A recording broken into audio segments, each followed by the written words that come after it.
I'm an international affairs analyst and a former diplomat. Look, I personally think Kirkuk should become an international city. And that's a model we haven't seen in a long time. There was a place called Danzig, Gdansk, which is now in Poland and was once in Germany. That city for a couple decades was an international city. Half the city council was German and half the city council was Polish. Same thing in Trieste, now located in Italy. Half the city council was Italian and half the city council was Slavic. That city has enough of a population mix that it should be considered a special zone with a special administration.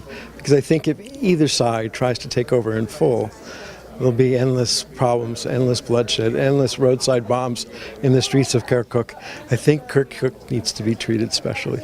The U.S. has clearly taken the side of integration of Kurdish lands in Iraq, and I don't know.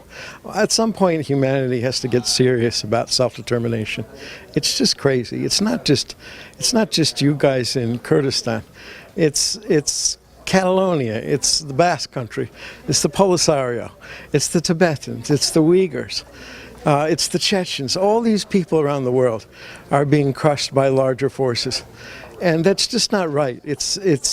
Isn't it our God-given right to have some degree of self-determination? And I think ultimately the way to bring that about is for all these groups to work amongst themselves, for Kurds to talk to Tibetans, for Tibetans to talk to Basques and say it's no longer sufficient for us to do this independently.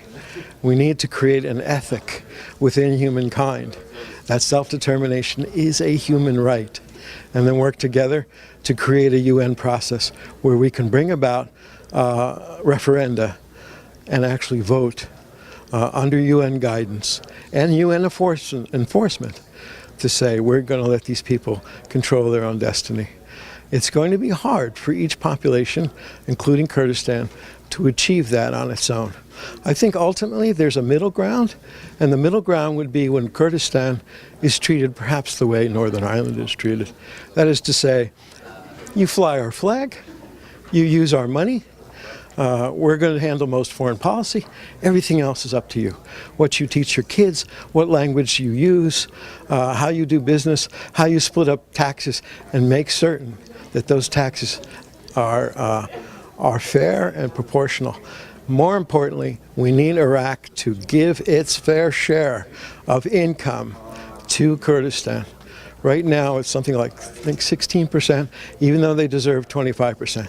That's been going on for way too many years.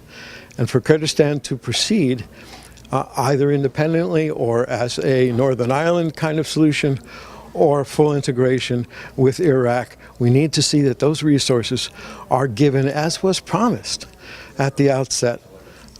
It's inexcusable that it hasn't happened already. And I think the U.S. can pressure Baghdad to say, come on, you guys promised this, you promised this financial proportionality, and it hasn't happened yet. You got to make this right tomorrow morning, and it wouldn't hurt for you to give these guys some back pay too, because the truth is, there's a lot of money that's been ripped off in the previous years.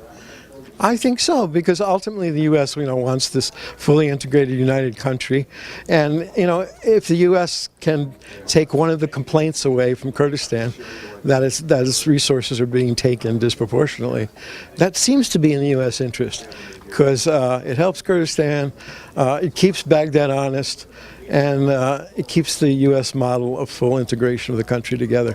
So that might be a great first step.